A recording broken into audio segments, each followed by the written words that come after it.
ছাত্রদের দল, যাদের আমরা সফলতা কামনা করি, উজ্জ্বল ভবিষ্যৎ কামনা করি, রাজনৈতিক অভিজ্ঞতা অর্জনের জন্য আমরা পরামর্শ দিচ্ছি। তারা দাবি করছে মৌলিক সংস্কার না হলে, বিচার না হলে তারা নির্বাচন করবে না। তারা বলছে ওই নির্বাচন কমিশন থাকলে নির্বাচন করবে না। তারা বলছে পরিস্থিতি ঠিক না হলে নির্বাচন করবে না। তাই বাবারা, নির্বাচন করার জন্য আমাদের কি কি করতে হবে পরামর্শ দিলেই হয়। শুধু করবা না বললে কি হবে? কিভাবে করবে বললে আমরা না হয় পরামর্শ দেব। প্রথম থেকে তাদের ধারণা হয়েছে 5ই আগস্টের ছাত্র গণ অভ্যুত্থানের মালিক তারা। বাবারা, এই আইডিয়া তো শেখ মুজিবের আইডিয়া। শেখ হাসিনা বলতো মুক্তিযুদ্ধের চেতনার পুরোটাই ওরা হচ্ছে কন্ট্রাক্টর।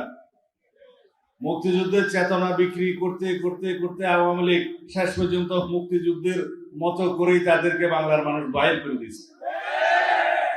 এই চেতনা বিক্রি করবেন না। বাংলাদেশের সমস্ত মানুষ গত জুলাই আগস্টের গণ অভ্যুত্থানে অংশগ্রহণ করেছে। সমস্ত রাজনৈতিক দলের নেতা কর্মীরা রক্ত দিয়েছে। শুধু জাতীয়তাবাদী দলের নেতা কর্মীরা, ছাত্র দল, যুব দলের কর্মীরা 422 জন, ক্ষেত্র মতো 700-এরও অধিক। বিএনপির যারা রাজনীতি করে তারা শহীদ হয়েছে। যারা শহীদ হয়েছে তাদের তালিকা আমরা এখনো পূর্ণাঙ্গভাবে করতে পারি নাই। 2000-এরও বেশি শহীদ হয়েছে বলে বিভিন্ন পত্র পত্রিকার হিসাব করে আমরা দেখেছি। তাদের প্রকৃত তালিকা এখনো এই সরকার করতে পারে নাই।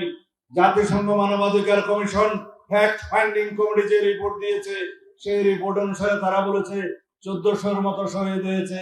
তাদের মধ্যে শতকরা 13% নারী ও শিশু।